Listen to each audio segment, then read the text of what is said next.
What's gonna happen When I is, tell you, dude, now I'm gonna start choking you.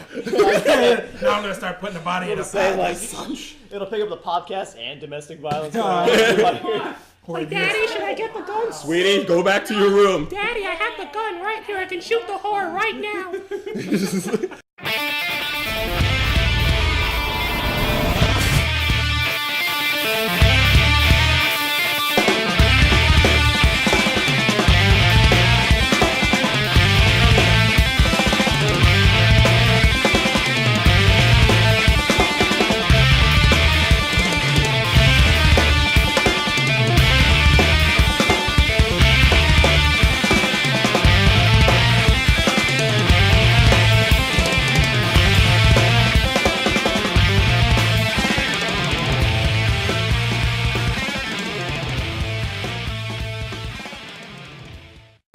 My name's Akash. It's okay. This is Craig. And this is Edwin, and you're listening to our podcast.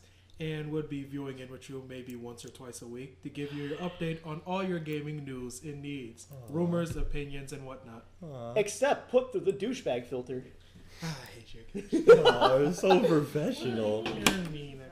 I'm Listen, used I to let you do the professional bit, and I just gotta get the specifics. We're not just run-of-the-mill podcast. Gotta jazz it up a bit. Take your We do. information and We then- do. I guess we won't cut that up.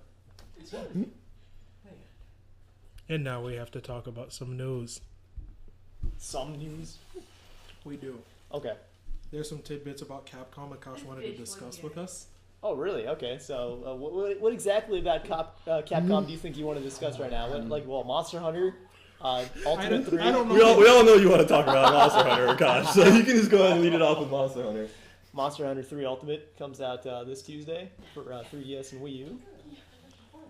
I very much enjoy that game.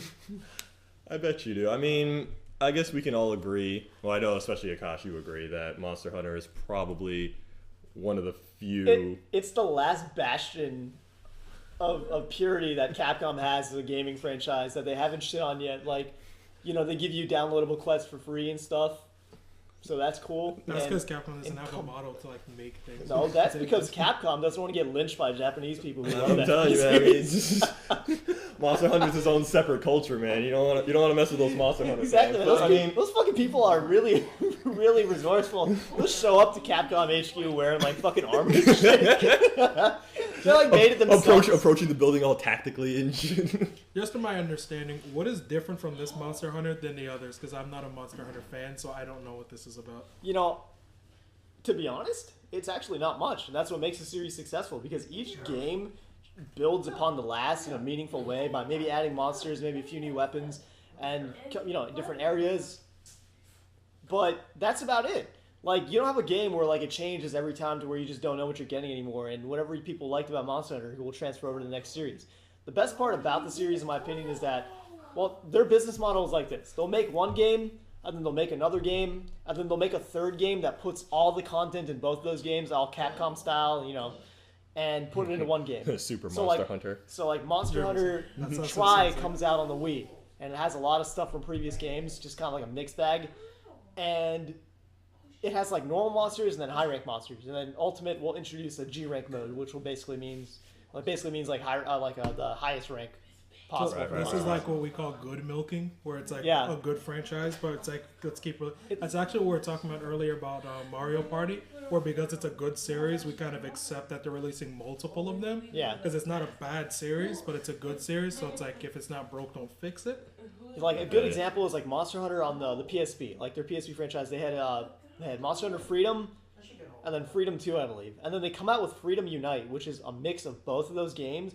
All the content from both those games, all the DLC, every single thing they ever added was just packed into this one fucking game. And there's just so much shit to do in that game. It's I really miss having time to actually do this shit. What's the multiplayer thing in here? Because from my understanding, it sounded like you have multiple 3DSs. And let's say somebody wants to play Monster Hunter with you guys, they don't necessarily need to have a 3DS. They could play it on their Wii U or something. Yeah. Okay. So Wii U will introduce an online infrastructure to where you can join up and play with other people online.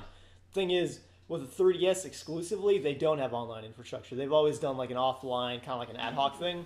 because in Japan it's like that kind of game where like back to what we were talking about, they always encourage like those team play aspects and all that kind of shit. So they all just love. You're talking about a place that has a Monster Hunter cafe where motherfuckers go there, probably order some kind of fruity ass drink, and then play Monster Hunter together. I'm more imagining like a coffee house, like everyone just gets together, like, oh yeah, one cappuccino. That and is goddamn awesome. Coffee is. Coffee in Japan is like something fancy. Coffee. I can't say the F. I don't know what it is. Whatever. That coffee.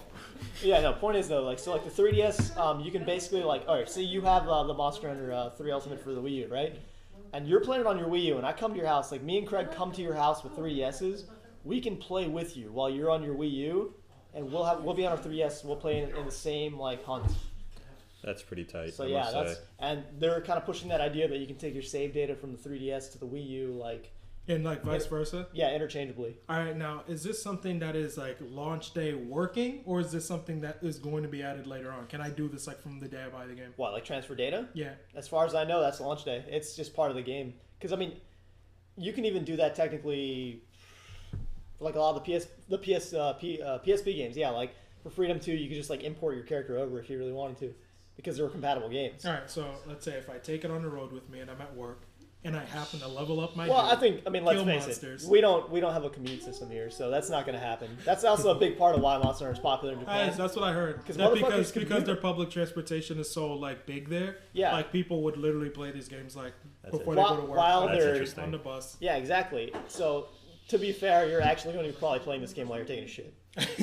I'm just going to throw it out there. It's either while you're feces-ing or on your break for Feces-ing? work. Feces-ing is a word. While you're either feces-ing or on your break at work, feces-ing or anything else. Feces-ing. Verb. It's a verb. These are real. Two feces. These are real things. But that's actually a really interesting feature. I mean, that's a feature where it's like if it was on another game, I'd be much more like And, interested in. But that's actually like a solid reason. Quite to frankly, purchase like a that. lot of people question just how feasible that is. I actually think it's quite feasible. Like, I'm eventually going to probably get it. Well, I'm on the fence about it, but like when I do get a Wii U eventually and I do pick up Monster Hunter, because I go to Starbucks all the time with like a buddy of mine, and we always go there, just chill, you know, maybe like fucking recap on the day's events, and we always play Monster Hunter there. Because that's like the only way to play is like ad hoc. And I think that's just it's a game that's more fun when you play in person. What you doing there? Just hit the block. I'm going. Okay, yeah. So it's a game more fun to be played in person, to be honest. And that's just the nature of the game. But I mean, playing online also brings a lot of benefits too. But I guess that's enough about Monster Hunter. Let's move on to the Wii U sales. Since we're actually already still Yeah, talking since about we're the on the Wii U. Wii U topic, I guess we can just go on and move on to the Wii U sales. Because I mean, like, to bridge that gap, I mean, let's face it, like that shit is pushing consoles. Like we're talking like. Well, I mean, sales- yeah. Software sells hardware. It always does. That's very true. No, for And sure. Since you're going to be, since you want to buy a Wii U in the future for this IP, is it fair to say you'll buy it just for this IP, or you just waiting That's for more exactly games my to come point. out? Like even like in America here, where like Monster Hunter isn't as big, I would buy a Wii U just for Monster Hunter. No, I You mean, have to understand that.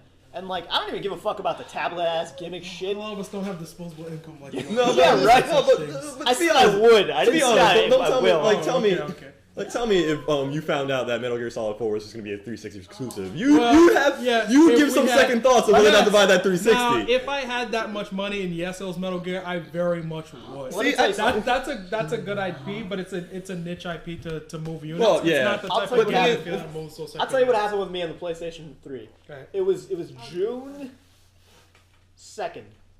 I bought a PS3. Now, I'm not saying anything here, but coincidentally, June 12th, 2008, Metal Gear Solid 4 was coming out, and See? just a mere Yeah. week or two ago, And I that's bought a PS3. And that's the difference. There's a difference between people like me and Craig, which got our PlayStation 3s like literally within like the first like 6 months of the system releasing, and the difference between someone who may have gotten it a year after or 2 years after, because you might wait for that one IP. When you're a dedicated fan to either the publisher of this company, whether it's Yeah. Sony or Nintendo, or even Konami, which would make certain exclusive stuff on there, you'll purchase it just based on some of Yeah, those really I- killer I key strongly- killer Yeah, I strongly agree. I strongly believe in brand loyalty when if a developer has consistently brought you a good product and they've never let you down to a certain degree yet, I do believe you owe them your unquestionable loyalty until they fuck up. Yeah. I feel that to an extent. Because like, I like feel don't get me wrong, you don't want to get fanatical about it. Because like, if you see some fucking like, if Kojima like released a trailer for like the new MGO and it was, like looking at some fucking Call of Duty shit, I'd be like, Kojima, what's going on? You lost my trust, Kojima. No, but that's not the case in this respect. I feel they're showing a solid game, and you have solid, valid reasons why you want it. But like the majority of like us don't necessarily feel that way. And Craig, you could go ahead and give us like these raw numbers of what they just did in February, or February and January of the unit sales of the system. Well, as we all know, approximately in February, they're at about, let's say, 57,000 units. I mean, that's not even interesting, Craig. Where did you get those numbers? You have an unnamed source. we have our places, bro. Don't question the source. Don't question the source. But I mean, we have our sources, NPD. But I mean that's pretty bad. That's not even like the first system like struggling bad. That's like things are bad. But I'm not gonna lie, Monster Hunter, I feel especially in Japan, you're gonna see a lot because of what we were just talking about. You're gonna see a little boost there, but just in Japan, that's the thing. Yeah, like I mean, Monster Hunter isn't an established brand here. I mean, I know that's your thing. To be honest, it's not an established brand, but it's actually a lot more popular than you think. Yeah, I agree. But it's like the second Pokemon in Japan. Well, what I wonder is like how much is this actually going to bring it? It's not going to bring it up so tremendously where we're like, wow, Wii U's looking good. I feel he's right to say that because that's what happened with the PSP. Though the PSP sold like definitely way under the DS, it's like when you have it just moving a little bit of units, though Monster Hunter was really successful on the PSP, it's not something that pushed it ahead the DS. So it's like when you have, and mind you, the sales we're actually discussing are for the 57,000 are actually just in US, but last month they did 55,000. So to have 2 months consecutively where you're selling these really low numbers in North America is really bad. Akash is a very niche gamer. You're going to be playing a game. The West is not just going to jump and buy a system for this game. And even if they do, this is a single game. How many people are really going to keep purchasing a system every single month for this single game? The thing is, like, Monster Hunter, unfortunately, just due to the nature of the game being a skill-based game where you need to put a lot of time and understanding into the mechanics, it doesn't lend itself well to North American gamers. I'm just going to say I'm just sorry. It's like, damn, Akash, like, fuck you, America. Learn some skill-based games. I'm not even going to say that. I think it's the appeal. I think the appeal of the game is even though you see it's monsters, even though you see it's like barbarian looking dudes, the game like looks like it's trying to appeal to the West. I mean, in the same respect, Resident Evil sort of kind of did like back in the day. Everybody knew it was a Japanese game and everyone knew it was a Japanese developer that did it, but it tried its best to appeal towards the West. But that stigma of being from the East like stuck with it, and I feel that's what it is. There's a lot of complicated factors. Like, to me, like, Monster Hunter has never been really like a game like it's actually even tried to appeal to the West at all.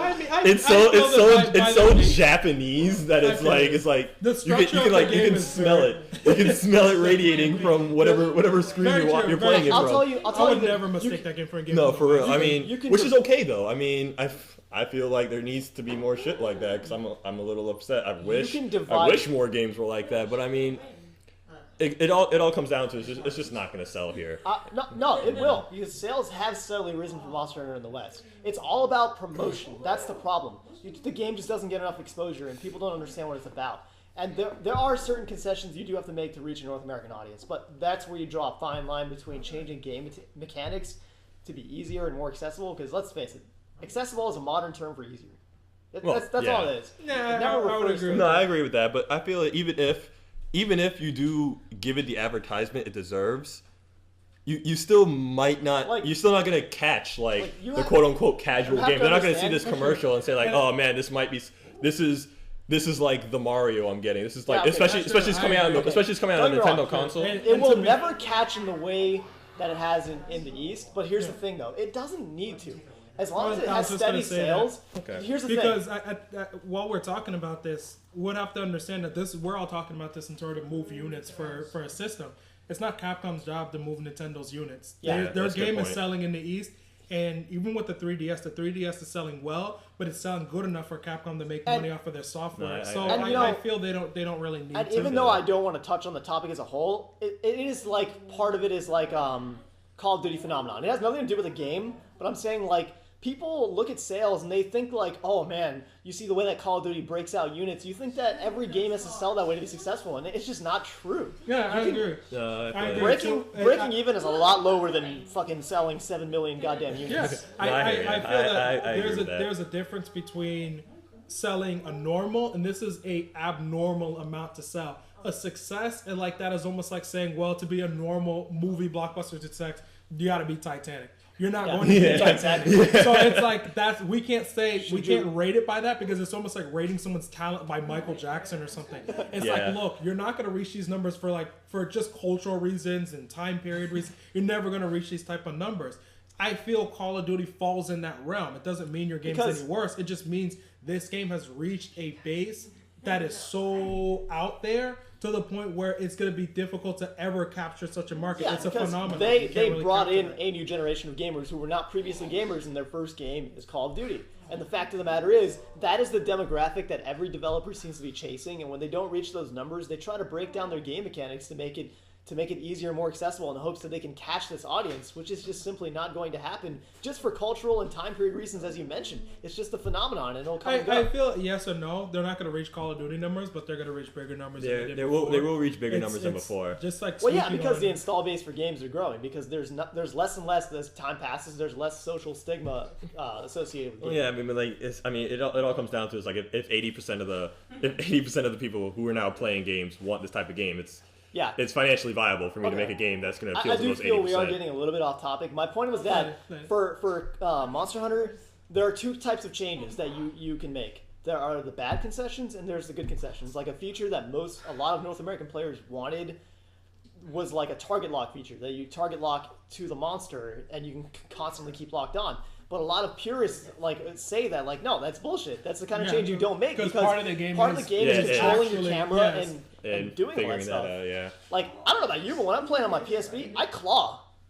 I haven't played. I remember you introduced me to the game. I played it for a little bit, but clawing is a technique that you play when you're playing Monster on the PSP, and you can also do this in console games. Where in the PSP, you'll have your thumb on the nub. And then since the D-pad is above that, you'll use your index finger to use the D-pad. Claw. That's why it's called the claw. That's kind of weird. It's just funny. As soon as you get the reference, oh, that's what he's talking about. Oh, there it is. It's the thing. Yeah, it's exactly. the thumb. Aww. You can do the same thing when you're playing console shooters, where you're moving your aim with your right thumbstick and you use your index finger to push buttons, and it gives you a heinous advantage against other people. Our fingers aren't supposed to bend that way, but it's necessary. Things need to be done. You do what you can to win. Now back on topic. With you believing that Monster Hunter will be a slight bump in sales, what does anybody believe that could happen for the system? Because we've already notoriously seen that this is clearly not doing what the Wii did. The Wii's numbers, I've heard excuses that maybe it's February sales or January and February are low sales for games.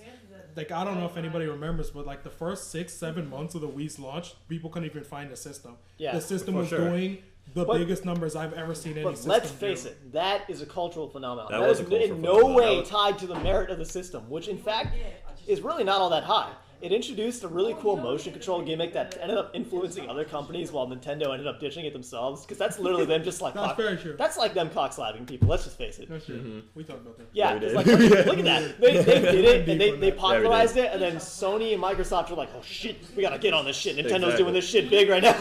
And then look at the Wii U. They're like, nah, never mind, we're done with it. Yeah, I think, though, they're still on the phase of they're still trying to sell the whole tablet thing on there. I feel it's difficult for them too because of the iOS platform. You know what? I think that's what's stalling some of these sales. I applaud them. They actually created a seamless experience in the tablet. It doesn't. I played with it. It doesn't lag. It doesn't have any of those kind of issues that you think it would for a wireless streaming device.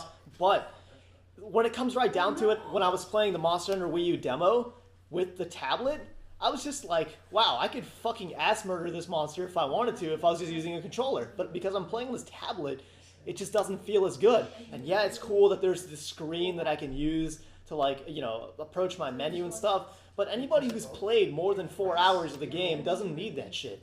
And that's what you would call a gimmick. Now, I think that this does open the door to more cool ideas and games they can use, like what they had for Zombie U, where you would go into your inventory. And as unnecessary as that is, they still rolled with the gimmick, and they made it a part of the gameplay and a part of the way that you play. I like that they're doing that, but the only problem I have is this was kind of the same thing they did with the Wii in the beginning. It's actually the same thing they did with the DS. Yeah. Though many people theorize oh, you could do this or you could probably do that. Probably is not selling units. And that brings me.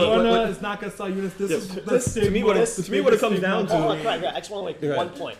That is going to bring us to our next point. Will the Wii U suffer from the same problem as the Wii U or the Wii? Shovelware. Mounds and mounds of shovelware. I mean, hell yeah. I mean, yeah, I kind of leads into my point. That's a problem for gamers. That's what Nintendo wants. Yeah, I kind of leads into my point. It's like what's really going to do it is just what it always comes down to. It comes down to software. I mean, it's going to come down to the proper implementation in a game that people are going to want to play. I mean, like we were saying, we haven't seen any Zelda. What's happening with Zelda here? What's happening with Super Smash Bros? I want to see how are these games, like Nintendo's big games, big franchises, going to implement this little tablet thing? And am I going to care? Is it just going to be like, oh, Zelda, I can now access my menu on my tablet and that's it? Like, what is the tablet bringing to the table? It's not really what it's going to bring. It's who's going to bring it and when. Yeah. Only because when the Wii first released, the biggest thing I remember was at Tokyo Game Show when they finally showed what the controller was about and what the system was going to be about. You had all these people jumping on screen, and you couldn't see what they were playing, but you just saw them doing all these crazy, movements and motions. So your understanding is, so this is what Nintendo's going to reveal. This is what they're going to release. And you kind of never got that. Even though they kept showing off what they would do with it, you kind of just kept seeing what everybody else would do with it. So let's say, an example, a game like Mario Kart released. Mario Kart could be played on the GameCube controller. A game like Twilight Princess released for the GameCube too. That could also be used on the controller. Too many games didn't use this control for the reason that they stated. But this is not, it was Waggle, but it's like this was not for third parties to do, it's for Nintendo, the publisher, to do. You created this system. Yeah. You tell us why that this is the next big thing. They didn't have any direction with their first party developers. And then even worse after that, the people who are supposed to innovate your games in the ways that you don't think that you can or you don't want to venture out to do by making risky business ventures are your third party developers. And they had none of those for the Wii U. It was like, for the Wii when it first released, it's not even that. It's that Nintendo overshadows so many of these publishers because of who they are, to the point where the games that deserve to get that attention don't compete. Games like Zack and Wiki that released for it. There's just a handful of games that are released for the Wii that are really, really good. Games like Red Steel, these games implement really, really great ideas, but they just get overshadowed by Nintendo as a publisher because Nintendo is not really giving that room to third party to have their own space as much as they're bombarding them with their own IPs. So instead of Nintendo saying, we'll make our own first-person shooter to show what we could do, or we'll make our own game to show what we could do with these Wii controllers, they instead release Smash Brothers, or they'll release their regular IPs. It feels like Nintendo didn't put that risk. They're saying that this is why you should make a game on our system. Take this innovative risk. Where was their innovative risk when they made a Mario Party game that could be essentially played with any controller, or a Smash Brothers game, or all these games could all be played with any controller? The only game, and I know anybody who knows this, is the only game that we could say really took a full use of this controller was Skyward Sword. But Skyward Sword should not have been the last good Wii game. That should have been the very first. Simply because this is why you're telling us you made the system. Why did we wait several years to get a single game on the basis of why the system was even created to begin with? That's actually part of the business model, unfortunately. And I feel like this is the case also with Sony as well, is they tend to release a new console with excessive support for the prior console still happening. Yeah, look at the PlayStation I would Vita. agree with that. I would agree with that, and I would also disagree. Simply because with Nintendo and Microsoft tend to end their generations and then begin anew, where Sony has enough teams to start on two systems at once.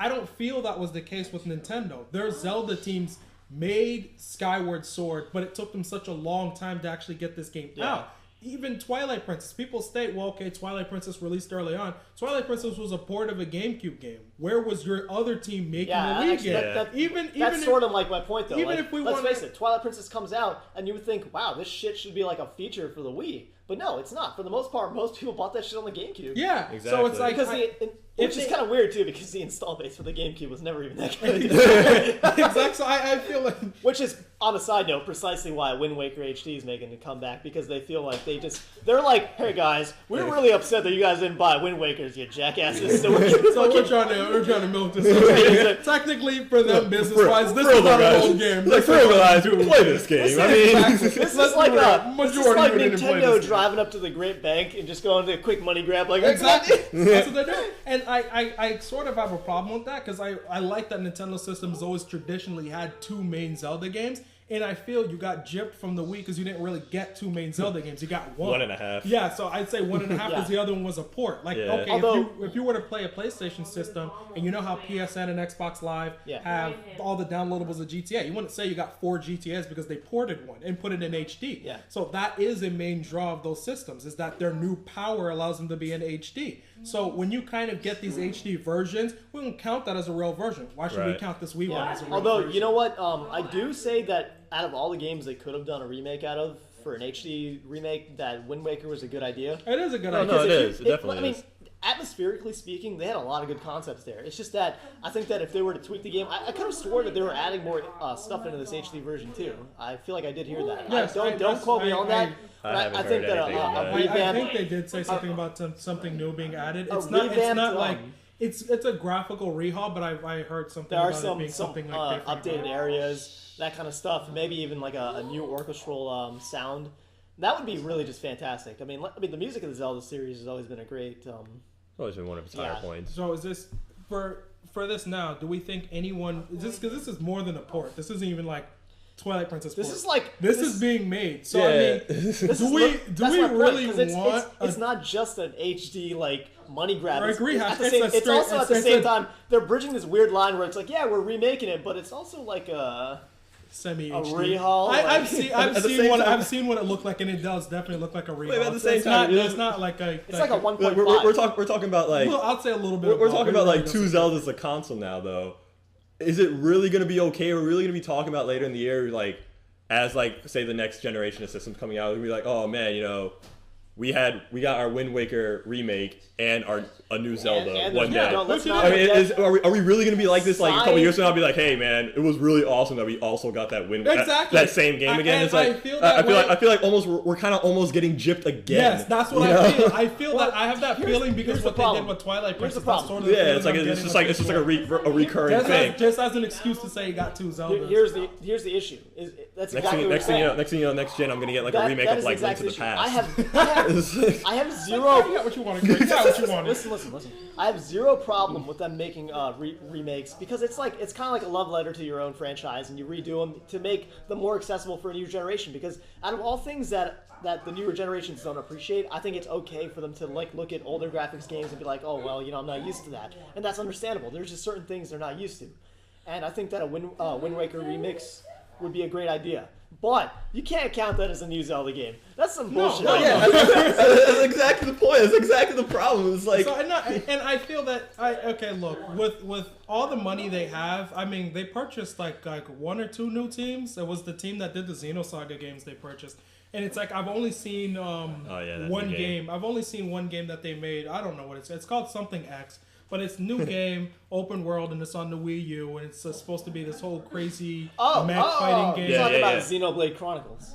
Hell no. No. I'm talking about developers. I guess that's what they're called. Yeah, because I think you're talking about Monolith Software, right? Yeah. There was a trailer for an RPG for the Wii U. That new trailer for the RPG looks really good. Yeah. That's what they need to do is purchase more teams. I see look. You got all this money from the Wii. You are the only one making profit day one on your system. Why are we not, as fans, reaping the benefit from your reward? All these people purchased this system, and it's almost as if the people who purchased it for shovelware are getting more rewarded than the people who are day one Nintendo fans. So you get all this money, you purchase the studio, they're finally releasing a really good game now. I mean, not to say that Xenoblade or the other game they released was a bad game. Xenoblade was actually quite good. So I haven't beat it, mind you, so nobody quote me on it. haven't. Nobody was like, if there's some weird fucking crazy Final Fantasy... Is that one kid's like, oh no, if there's some crazy Final Fantasy no. 8 shit at the end, then I don't know about that. But But I mean, it's a good thing that they have this release because this is what they need to do. If you weren't a Nintendo fan before and you said, you know what, I don't like any Nintendo IPs, I didn't really care for Smash Bros. Or any other games, this was that one game that would make you say, you know what, maybe I changed my mind about them. You know what? Maybe I I'm want to now purchase really, this really system. glad you said that because I lost my point of what I was saying about Monster Hunter due to my ranting. Okay. But that was the point I was making, is that you have a game like Monster Hunter on the Wii U, and sure, maybe it's not going to be like some crazy-ass selling game where it just becomes a phenomenon, but the fact of the matter is it'll push units, and it updates the Wii U's image that, hey, listen, like, Monster Hunter's not a game that you can just casually play necessarily. You can put a lot of time into that shit, and that is a worlds apart from the shovelware that they had on the Wii U. That is a hardcore game. Very much. I think, if anything, the new game that they're releasing, I forget what it's called, but the new X game that they're releasing for the Wii U, that's the type of IPs I think they should be buying studios for that would have helped this system out this first year. Because I feel everyone now is on this feeling of the 3DS is on a really good high. All the games being released that we know of that are coming out this year for the 3DS are by developers we want to be making Wii U games. Yeah. So it's like you always are. You're already counting out the Wii U in a sense that you know you won't buy one this one. You know you won't buy one next year for one reason. The teams that you might have wanted to make Luigi's Mansion 2 or make the new whatever Mario Brothers that's coming out for the 3DS or the Animal Crossing that's coming out for the 3DS. These are teams that you want to be making Wii U games. But since they're already making 3DS games now, they're not just going to shove a game out of their ass in the ending of next year. Yeah. So you already know that A, you're buying a 720 or a PlayStation 4 or upgrading your PC game to play these next generation of games. Why should you buy a system with teams that you know aren't even making games for it currently? It's funny that you mentioned that. I think the 3DS game library is very indicative of what happened to Nintendo. Because if you look at it, you're saying like, yeah, all these great games are being pushed out for the 3DS now, and it's on a really good high. And yeah, you're right. But then you actually have to look at that shit, and you have to realize those are the only fucking games that are out there now. When you minus out all the shovelware, you actually see what your options are. It's a handful of games, but granted they're solid. They're such quality. Don't get me wrong. What it's going to be. It's never like that thing where it's like, oh, maybe this might be a crappy game. You know what you're going to get. Yeah, don't get me wrong. I'm not bashing that there's not enough titles. I would rather have. Like, if you were launching a console, I'd rather have, like, 5 solid titles than, like, 13 bullshit-ass titles that are just meant to represent there's still some third-party, like, Shin Megami Tensei 4 is coming out on it. Yeah. So it's like, there's a lot of good stuff coming out on it, aside from Nintendo's and stuff. I legit have to buy a 3DS now. Exactly. So, I mean, we all see ourselves, as of right now, buying a 3DS before we're buying a Oh, for sure. I already own one. So you already have one? Yeah, I was an early adopter of the 3DS. You see got that guap. I'm not, actually, you know what? I don't remember why I bought it. I think it's just because I had a lot of money and I was really sad. So because I'm American. I was being a real American at the time. Now, just before we bridge topics again, I'd like to mention we never touched that the 3DS is getting Majora's Mask. We did. Are they really? Are you serious? Like, I didn't even know that. You guys didn't know I didn't hear about that. The Majora's Mask is coming to the 3DS. That's kind of funny. Which, you know what? I am okay with. They did they did a good job at Ocarina of Time, so I mean, I have no problem with it. It's just like caught me by surprise. If I was Nintendo, I would have waited till that 4DS came out to release that. We're trying to stretch what we can with these ports, guys. No, they want that Zenny, man. For sure. I mean, you just say Zenny. Yeah, they want the Zenny. We always say this one. The Zenny, yeah, they want that Zenny. They want the Zenny. But I mean, honestly, back to the fucking Mega Man Legends, dude. I mean, yeah, you said that. Like, I didn't know about it, but it kind of really doesn't surprise me that they're releasing Majora's Mask. It's like, oh yeah, it's almost like, oh yeah, it's a matter of time. Sure. I really do wish they were making that new Mega Man Legends game. Let's not. Let's not. We'll be here all night talking about our disgust for Capcom. Let us not talk about Mega Man Legends. I know, I wasn't going to touch on it. No, I feel you. It's just bad memories. I have an automated snub system. I have to do it. Yes, we must say something awful about Capcom and Mega Man at least once every episode. They've disgusted me. But let us talk about what has happened last month. Or was it this month? It was last month with PlayStation 4's reveal. And what does everybody think? Well, we haven't seen the full... You have to understand, I'm not really sure how to exactly, like, what exactly happened there, because you got to remember, they said that they were going to let Microsoft go first, and then a mere 10 days later, they're like, oh, fuck this shit, we got to reveal this shit first. I heard that. I also heard that they've wanted to release the system prior to them. I think they made a smart move by making the first push, because here's what I think. What do they mainly show off in that demonstration? Social features. Integration to social networks, to streaming, like, well, in this case, Ustream, that kind of stuff, right? The kind of stuff where you can, like, basically, we're in the golden age of streaming right now, where that's just taking off. Where more and more people are getting together, streaming their games, recording their games, putting content out there for this kind of stuff. And all these features are going to be integrated in the console, which really shows that they're thinking ahead of time, which is good.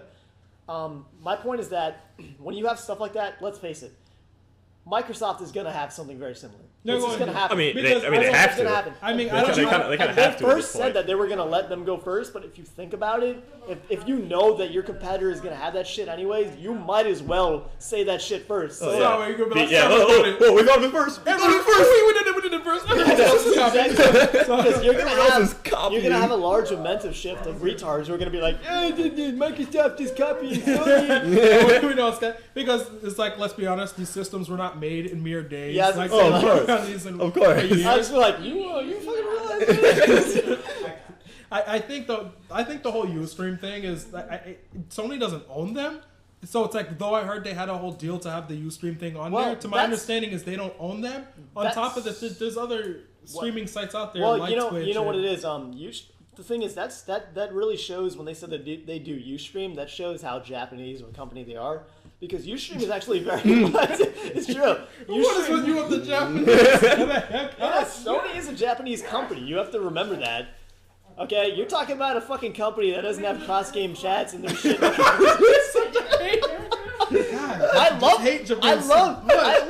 fucking love that. You know, fucking Pocky and ramen and all that shit. Okay. Point is, they don't know no better when it comes to tech. Fuck you and your coin. It's not their fault. It's not their fault. They don't know no better. Yeah. It's not that they don't know any better. It's just that Ustream is the primary. It's the popular service in Asia. Twitch is to North America as Ustream is to Asia. So I mean, can we predict that 720 would possibly have Twitch on theirs? I feel like that might be true. Because I mean, that as of right now, we already know what to like somewhat expect from them. We know honestly, streaming features is going to be that. I hope so, but I don't want it to be that way. I don't want each console to be representative of their region. No, I agree. I hate to be like, oh man, I have a PS3. Yeah, all of a sudden it's gonna be like some big ass rivalry between Ustream and Twitch TV. Have people like representing and shit, have like their little T-shirts and bandanas, flow in the streets. I gotta be honest. If I had to be on one, I'd rather be on Ustream. Look at some big titty Asian girls playing. I decided. That's all that matters. I mean, that's all that matters. At the end of the day, big titty Asians is all that matters. Agreed. I'm pretty sure we're all agreed. You guys don't know what I'm talking about. That could be referring to anything. That could be my code word. It's not code word for anything. You legitimately mean that could be like someone's account name, Big Titty Asian, and something. I really am joking around for the most part. No. It's like I actually don't go to Ustream. I go to Twitch. Why? Because I live in North America. Most of the shit that people do here is on Twitch. I mean, but there are other streaming sites. There's Justin. Well, Justin is Twitch is just a branch off of. Well, Justin yeah. TV. I mean, but like the thing is, it's just like it's the same thing. Well, Justin TV now is like because gaming. That's another point. Game streaming is becoming so popular that they actually had to branch off the exactly. It's its own thing. Because those jackasses who just do their own webcam shows are like, this is not fair. So they took over. But I mean, since this is now such a big social feature, we're gonna see everybody doing it. So it doesn't really matter that it's Ustream. Yeah. Considering everyone like this and their mom is gonna be doing this. I figured this would actually bring more attention to Ustream because now more and more North American people who are using the PlayStation 4's feature will stream on Ustream. This is primarily why I'm sure Ustream agreed to do this because they're like, wow, we're gonna increase our install base like crazy. Probably. So it's like, with everybody's uploading all their streams on there, being able to upload everything that they game on there automatically because of the whole addition of the RAM, having all that RAM on your system to allow you to do such a thing, is this an okay feature or not okay feature? Would you had rather them use a different feature for this? Would this had been rather used a different way? Wait, what do you mean? Like, would you had rather them not use Ustream in this fashion?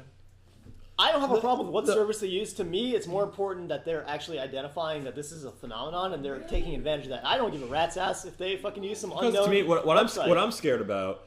What I'm scared about is that you're gonna have Ustream and all these websites. It's gonna be flooded with a whole bunch of bullshit. That's what I was about to say. Hell yeah! It's There's just gonna be like, a whole bunch of bullshit out there. Like no one, like gonna be a lot of yeah, exactly. There's gonna be a whole bunch of shit that you're not gonna want to watch. I am very, very concerned about this in two ways.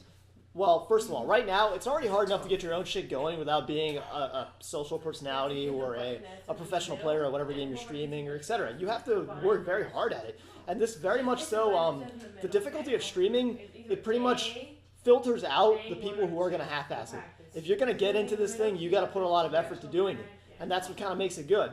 So here's what's going to happen. You're going to have these features that come out, and everybody's going to start doing this, and you're right, it's going to oversaturate the thing, but at the same time, I mean, it's building the talent. At the same time, with such a huge emphasis placed on this, the people who are actually at the top of that food chain are going to get skyrocketed even higher. Oh, for sure. And this is going to become something that's sustainable even more so than now. I mean, now that it's being brought to the masses, I see it being used more towards a conventional means, like what they're showing with being able to upload certain stuff on there. To be able to upload a gameplay match that somebody put on there.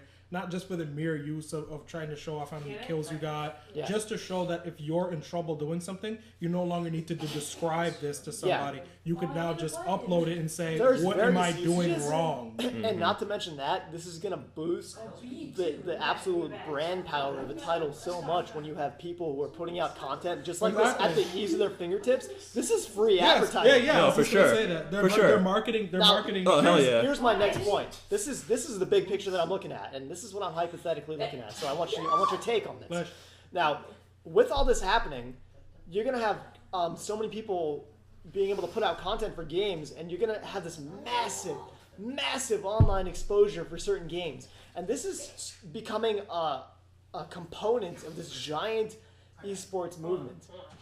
And let's face it, because that's where it originally started. Hardcore competitive gamers want to show their stuff. And it started off with the video montages of them getting sick kills, and now you have people streaming gameplay because I'm not that good, so I want to watch him play and see what he does. And now you have all these people who are doing this, and when you have this massive exposure and this esports component, where is this leading into the future? Think about that. So I mean, if anything, I believe it'd probably make more console gamers much more hardcore. Yeah, I mean it's gonna put them on a level of everybody else. You no longer need to have a special video card and hook it up to your TV and have I think that at the same like time. the accessibility is really consoles what I like are far about more it. accessible to esports on certain things, just simply because each console is just one box, same capabilities, everything. You don't have to worry about that. You just got to shut up, pick up a controller, and play. And if you suck, you suck. Julio's nodding right now. It agrees. But that You shall refer to him as Banana Man. Oh, we're doing that. So, but being able to pick up a controller, press the bottom of the I think it's like the bottom or the top or some shit. Yeah. Press the button. Being able to press the use stream or I don't think it's called the speed. It's just called share. But being able to press the share button to share a picture, to share that, just a little bit off of the whole Ustream thing. Another thing that the systems that also goes into the whole sharing thing or segues into sharing is the idea that while you're playing a game, people could watch the game you're playing. Like they don't need to watch it on Ustream. I'm on PSN, and let's say Craig's playing the sequel to Ni no Kuni, or let's say Craig's playing Infamous, or like he's playing one of his games. And Craig's all like, I can't sound this possible. We might have to cut this podcast short because I need to go play Ni no Kuni. So it's like, if I want to see what Craig's playing, I'm curious. I could go and look over, and I'm sure you could set this on private. But if I want to see what he's playing, and I could look at what Craig's playing, and let's say see what he's browsing. Exactly. If Craig's playing a multiplayer game, if Craig's playing anything, because Diablo's going to be on there. If Craig's playing Diablo, and I want to see Craig play Diablo, I want to see how he plays Diablo, or I'm curious about the class he's playing. I could do nothing more than go on his little account thing and just watch what he's doing on PSN. Or if I'm, let's say I need help. Let's say I'm playing Diablo, or let's say I'm playing a PlayStation 4 compatible. I was just about game. to say, like, when you usually say, like, you know, I don't want to play this game. I want to watch you play it. Exactly. It's gonna open that up. So, like, I don't want to actually buy this game. I want to know what's happening. But I still want. I want to watch it. That's it. And just so you guys know, we do this often, where we watch our friends play certain games that we would not choose to play ourselves. Resident Evils. Yes, Resident Evils. Certain Resident Evils. You know, 4 through 5 through 6. We don't play. No, we're talking about Resident Evil, so you mean 1 through 3. So you mean 1 through 3. Yeah. We're not talking about that other IP that they spend on. Think about what you just said. Think about, like, you know, if I might borrow, like, a tagline from Prometheus, small beginnings. I like that so much. That's a great thing about movie references. Now, think about that. You just said that you could watch Craig play Diablo, and you're curious to see what kind of build he has. Now, okay, this is already happening, of course, and this has been going on, but it's gonna listen. It's gonna build on what's already been going on. So, like, say Craig is a bomb-ass fucking Diablo player, because you know, which is actually not something to be, but whatever. Now, say Craig is so good that people want to watch the shit that he does because they don't fucking know how he does it, and this motherfucker is getting like the best shit in the game, and they need to see it. Craig all of a sudden goes from some random dude playing in his house playing Diablo to being one of the best Diablo players out there. And people want to know how he does his stuff, and that instantly creates. It makes him a personality. Yeah, it's gonna be easier. It's gonna be easier because these people. Look at the effect that has on games. Yeah, it's already happening where developers are looking more towards the future and looking what kind of features can I add in to make this game more esports friendly, more competitive, to where eventually in the future, in my hopes that people will develop games that are more competitive oriented. What I was saying, I was gonna agree with you on that point. point. This entire giant business to where you can have sustainable. It's already happening with StarCraft, where you can be on a team and have sustainable income just by being a player on a team that's sponsored by. That's exactly what I was gonna say. Like all this is gonna all this is gonna do is it's gonna propel esports, like you were talking about. It's gonna push it so far, like you said. It's gonna get to that point where maybe I am the best StarCraft player in the world. I'm not. But maybe I am. Maybe I am. You could. And I just, like I said, just press that share button. All of a sudden, the world sees that. Holy shit! This kid knows his shit. This kid. All of a sudden, this kid's getting invited to places. He's getting invited to these big MLG tournaments. You know, people want to see him play. So it's gonna bring bigger masses to these MLG. Might I add to you what this is doing is basically okay.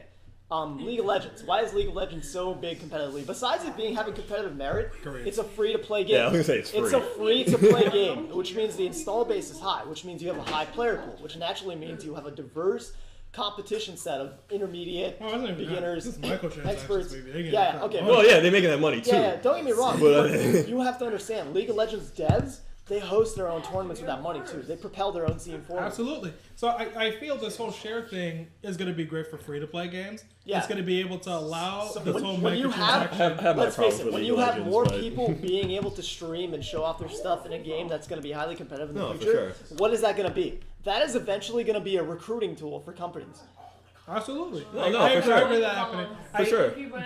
The whole feature of being able to show what you're doing goes deeper. Not just on showing, but based on actually physically doing. Let's say Craig's playing a game, or I'm playing a game, and I think we should keep going with this example of me playing games because I feel. Okay, Craig's playing a game. Okay, Craig's playing a game and he's fucking Craig's playing a game here, and Craig needs help on it. If I played the game, and let's say we're gonna use an example because Adam's a friend that we know that plays a lot of really difficult games. If I'm playing Devil May Cry 3, he's playing on the hardest setting. If you're playing like Onimusha, he's playing Shinobi. So he's always playing the hardest games in the hardest settings. He very much knows how to play very, very, very difficult games. So if I need help on a segment, it's nothing like, let's say, Demon's Souls. You don't just tell me, yeah, you fight the dragon by doing A, B, C. Yeah. That doesn't mean anything to me. It's not something I need to know. It's something I physically can't do.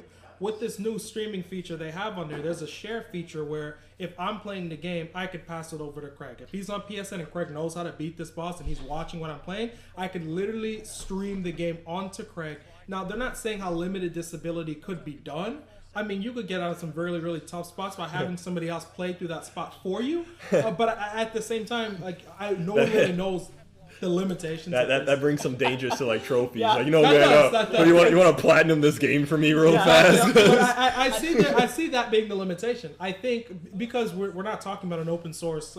Fully open source platform. You're talking about a closed system. Now, so I believe when you put that system on there to share and somebody plays that section for you, clearly the system knows somebody else is now playing it because it's streaming it. Therefore, any trophy that would be given to that shouldn't be given. Just to say, we have to keep this on a common ground. If we're going to reward people for doing this, let's reward the right people. I don't really see that being too much of an issue because I believe there will be a limitation. It can be done, yeah. I feel there's going to be a limitation to how long you could stream someone's content. Look at the progression, though. Just think, just 2 to 3 generations ago, like the PS1 era, you had help with the game.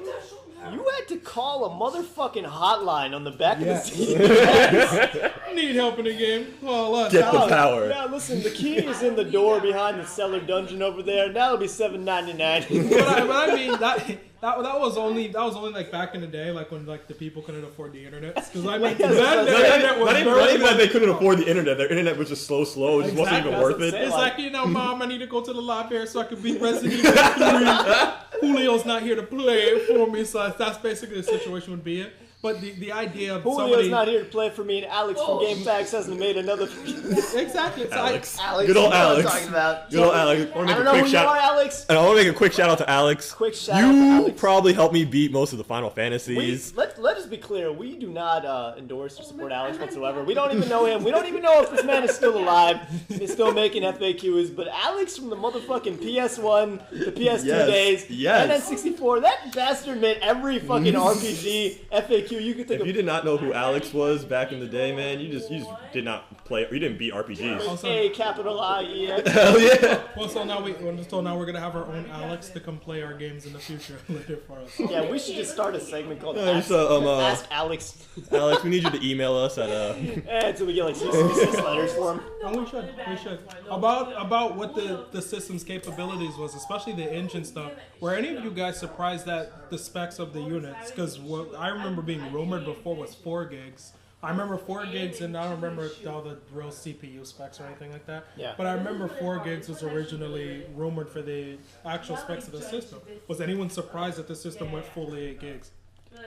You know what? I think it's not surprising. I mean, like 4 gigs, that's a little skimpy in my opinion. Like, don't get me wrong, it's not that you can't do stuff with 4 gigs, but in terms of like, what, like a 5-6 year gap in consoles? Exactly you need to make a bigger jump than that. I was going to be my exact point. I mean, we're looking at a system that's going to span the next, like, almost the next decade. If it's running on 4 gigs, it's like, I have 4 gigs on my PC right now. We're getting to a point to where we're not going to have a console cycle every 4 to 5 years. I think we're looking at a 10-year business cycle. Oh, for sure. I say yes and no.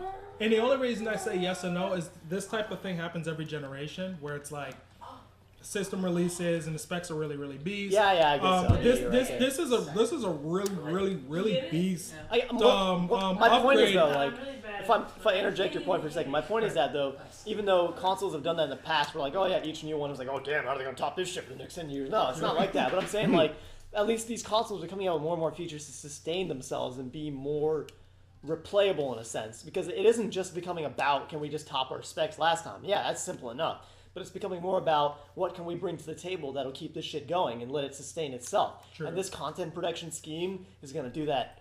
I agree with that. I feel that if not how they would go about doing it would be a big push into longevity.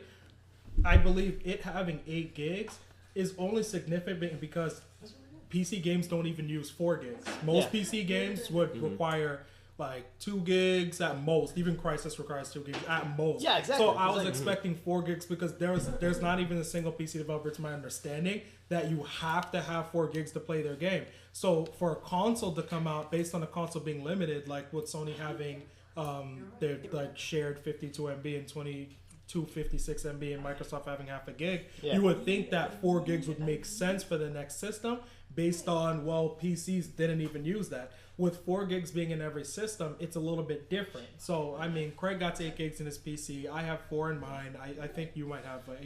Yeah, I mean, when you have it comes down to like, I'm sorry, it comes down to like what I said, like how every box is going to have the same set components and stuff. Yeah, when you're talking about that allows you to do esports, stuff. I wanted to say that because having every single system have that is it's completely like what we said different. about Crysis. Like, okay, yeah, it's fucking fantastic that 0.03% of the motherfucking population can run this at max, but it doesn't really pay to actually bother with those kind of details when If no one else knows is the going to system. see that Yeah. shit. Yeah. Even when Crysis released in like 07, this was like deep enthusiasts that could run this game. And nowadays, I mean, People building most machines, computers specifically to play this one game. Yes, and it's like nowadays most machines can run Crysis. Very few of them could max Crysis on Ultra. But it's like a lot of people who have 8 gigs of RAM in their system, who have beast systems, realistically, no game really could 100% max the system out. I mean, you can max out the games, the system can't be maxed out. You'd have to invest in a rig that was like a couple thousand. Yeah, exactly. But sure. it's like even that, it's not doing anything based off of what the game being released. Like you could only max Crysis so many times. So it's like it only used less than about 2 gigs to run the actual game itself. Having more gigs didn't give you this ultra performance that many people might think. So if PC barely used 2 gigs this generation, 4 gigs being the minimum, just based on compatibility, just based on like wiggle room of having 4 gigs, just based on running a little bit smoother with 4 gigs. I mean, when you come out and you say you have 8 gigs, that's like them saying like we're gonna make sure this shit is. Yes, I mean now they have to. Now they have to push this. Because they're like, we want to juice this for a while. Yeah, because it's like you have to know. People are gonna call. It paid off with the PS3, not just in terms of RAM, but like the cell processor. That shit was just. It allowed you to make a lot of games that otherwise were not possible. like difficulty was like the only. Like, I just say now they have to push their shit because people are gonna know. People are gonna realize like, come on, you have 8 gigs in this shit. You need to be doing more than this. It is. It's a big push because considering no other developer, no PC developer is going to do something. Because it changes the feasibility of what kind of games you can make. Yeah, because it's like developers need that. They need the. It's just like what we were talking about, like an open world game. They need the how parachute. How expansive your world is can be based on factors like that. Oh, for sure. And you only make your game's major mechanics based on the lowest demographic. Yeah. You don't gear that towards people who have a fucking $5,000 computer. Yes, exactly. And that's been PC's like best and worst problem is the idea that you could choose like my rig is not like yours, Craig's rig's not like mine, and all our other friends who have PC rigs all of ours are just not 100% the same.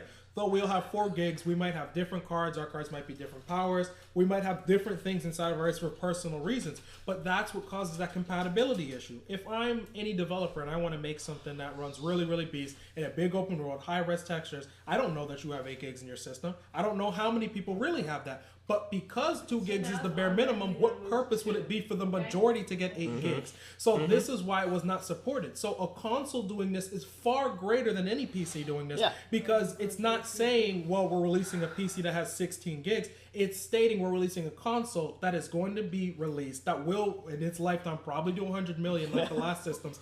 That's saying a lot because it's not just saying there's a couple high-end machines. It's saying there will be millions of high-end machines. What I also want to bring to the table, I mean, you also have to consider, I mean, Microsoft hasn't released their specs yet either.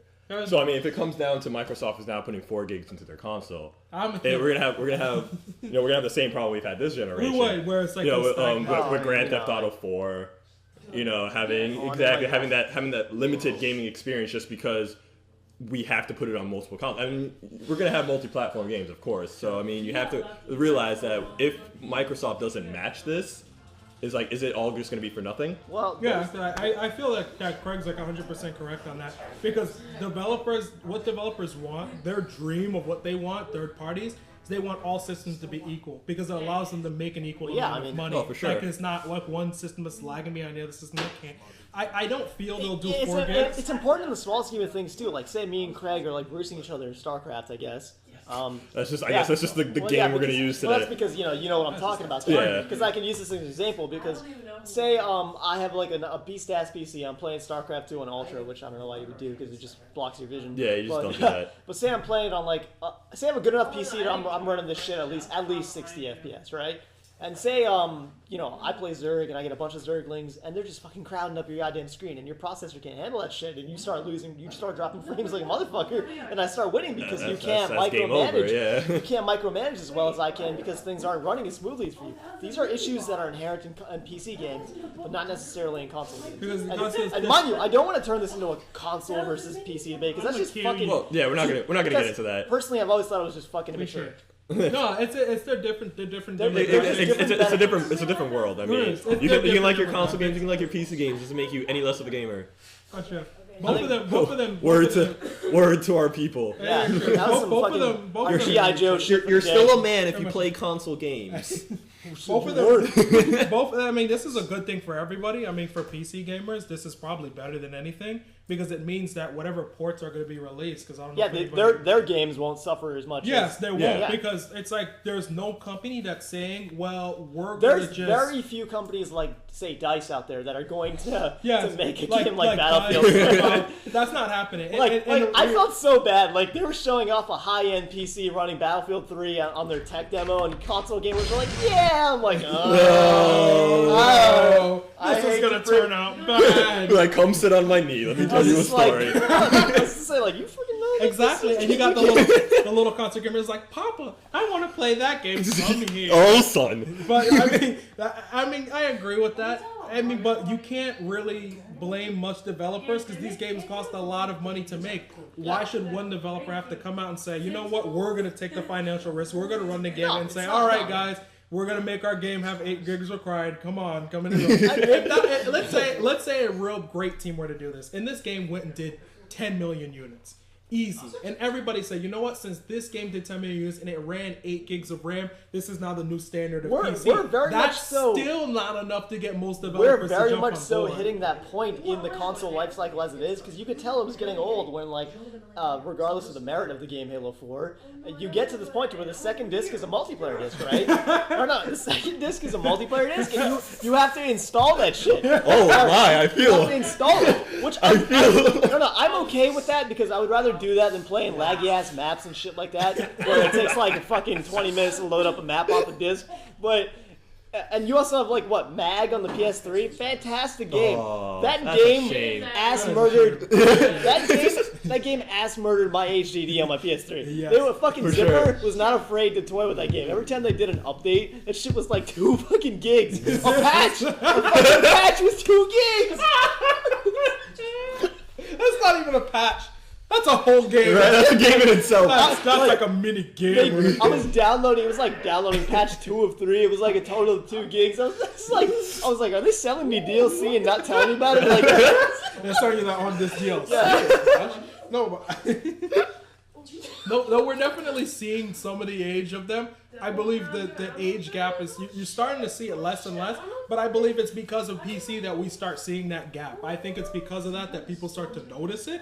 But there's not many. There's really a handful of games. We would say any of the Crysis is maxed out on PC, especially one. That's we could say The Witcher. We could say a lot of games that are kind of like look beast on PC. Because regardless of the disparity between the PC specs between the low end user and the high end user, you're hitting this point where every 5 or 6 years, typically people tend to filter out the lower end consoles, and you're continually moving up and up and up. Sure. So that's why you're saying how things are gonna look older and older, whereas consoles stay the same no matter what. Yeah, so I'm not gonna like fucking rip open the side case of my Xbox, break my warranty, and then put it in fucking shit. It's not gonna happen. That's not gonna happen. That's not how it works. No, gosh, that's not how it works. But I definitely feel a new system coming out with this specs are good. I feel the rumor of Microsoft system is actually 8 gigs, but it's DDR3.